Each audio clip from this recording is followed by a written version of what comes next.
தமிழை ஒரு சனியன் என்றான், காத்துமிராண்டி மொழி என்றான். தமிழால் பிழைப்பு நடத்தியவனுக்கு தமிழின் மேலே இந்த கோபம்.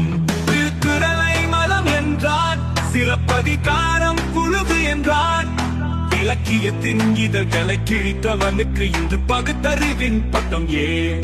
கம்பனை முட்டாள் என்றான், வள்ளுவனை அடிமை என்றான். கவிதையின் கனவுகளை கொன்றவனுக்கு காலம் தந்தது புகழே. பரிச்சிய ரவிக்கை போறவதால் துணிவிலை ஏறும் என்றான். ஏழையின் உடலை பார்த்து சிரித்தவனுக்கு பெரியார் என்ற பட்டம் ஏன்?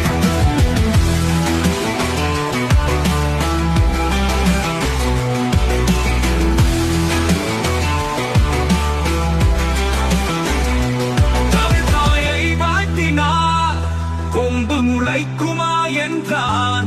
எங்கள் தாய்மொழியை தூற்றியவனுக்கு செந்தமிழ் நாட்டில் அவனுக்கு சிலையே. செந்தமிழ்நாடெனும் பாட்டில் வெங்காயம் பாயும் என்றான்.